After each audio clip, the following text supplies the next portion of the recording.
Hi, my name is Mary Ellen Collins, and I want to bring you this forum for you today. And I want to talk to you about what's a motherless daughter to do on Mother's Day without a mother. Do you know what it means to be a motherless daughter? Did you know that mother loss comes in many forms, and it isn't always due to a mother's passing? Some women have lost their mothers through death, while others grieve a mother who was physically present but never truly a mother to them. Whether due to emotional absence, it could be neglect or narcissism. I want to tell you, I thank you for your time of listening and spending your time with me. And if you know other motherless daughters, please share that with them. But most importantly, let us know how Mother's Day goes for you. One of the things that I know about me is if I have a plan, I feel so much better. So preparing for Mother's Day is so important because every year when Mother's Day comes, it catches me off guard, particularly if I haven't made a plan. Because I think I'm prepared, but when the day arrives, I realize I am not. I am a grown woman, and yet deep inside on Mother's Day, I'm still that 15-year-old who lost her mother to breast cancer. And that part of me aches for a mother's love, for nurturing, for comfort. I cherish the relationship I have with my daughter. But on Mother's Day, I feel the void of my own mother even more deeply. So I want to share with you some coping strategies to get you through Mother's Day. So if you're struggling on this day and it's due to your mother's passing, you're not alone. Here are some ways that you could use to navigate the emotions that come on Mother's Day. Write a letter to your mother.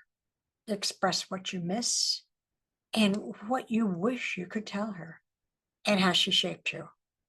But read it aloud to someone. That's the powerful thing, is to read it aloud to someone.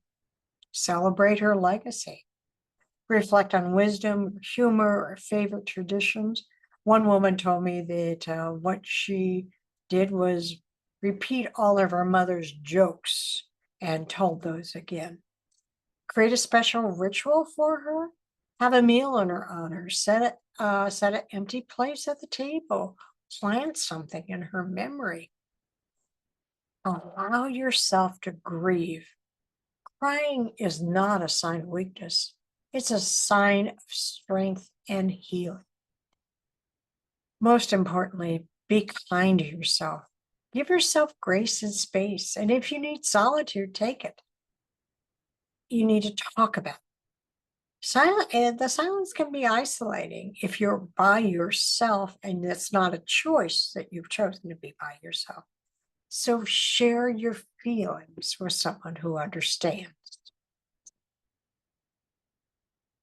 Surviving Mother's Day with a living, emotionally absent, or narcissistic mother, that can be very painful. Because for some, that it's not through death. She's been physically present, yet emotionally absent or even toxic.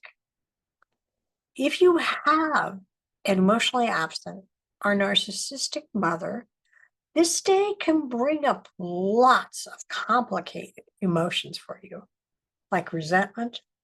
It could create longing for the mother you didn't have, guilt, or for some, it may be relief. So I want to talk about some ways for you to be able to cope on Mother's Day. First thing is acknowledge your reality. You don't have to pretend your relationship is something it's not. It's okay to grieve for the mother that you never had. Set boundaries. That's a really tough one. If interactions with your mother leave you feeling drained or hurt, limit your contact. It's okay to say no. gatherings or conversations that are unhealthy for you. Choose how you want to spend the day. You do not have to participate at traditional Mother's Day celebrations if they don't serve your well-being. Do something that gives you peace instead, and celebrate the women who have shown up for you. That could be lots of different women in your life. It could be an older woman, but if your mother couldn't give you the love that you needed, recognize the people who have supported you and nurtured you along the way. Practice self-compassion. If this day triggers feelings of unworthiness or longing, remind yourself that your mother's inability to love or nurture you is not a reflection of your worth. Now, let me say that again. Remind yourself that your mother's inability to love or nurture you is not a reflection of your self-worth. Find an outlet, write in a journal, talk to a trusted friend, join a support group where you can express your emotions without judgment. Release the need for approval. A narcissistic or emotionally absent mother may never validate or recognize your pain. Again, may never validate or recognize your pain. Healing comes when you stop seeking that validation from someone you can't get it. They can't give it to you. At the Motherless Daughters Ministry, we are a community that understands you. We get you. Our community, our resources empower you to navigate being motherless, regardless of how you became motherless. No matter your story, you belong here. We'll walk beside you on your healing journey. We are here for any woman who has experienced mother loss, whether due to death, emotional absence, or narcissism. Healing is a journey, not a destination. We've been where you are. We're here for you because we are one of you. Our support services are all created by other motherless daughters who will see you, hear you, and embrace you. Whether through individual, group, or online or in-person courses, we'll meet you where you are, emotionally, mentally, with self-help, guidance, and holistic opportunities. Our services include courses, retreats, support groups, blogs, videos, podcasts, coaching, and consulting, and we've just launched conversation and connection circles. You are not alone. Being motherless is not easy.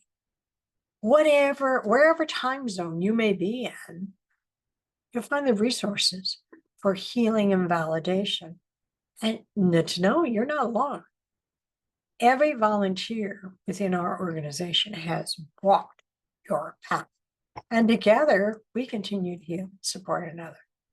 So if you need support, reach out to motherlessdaughtersministry.com, join our Facebook community, or find us on YouTube. And remember, this Mother's Day, be kind to yourself. You are stronger than you know.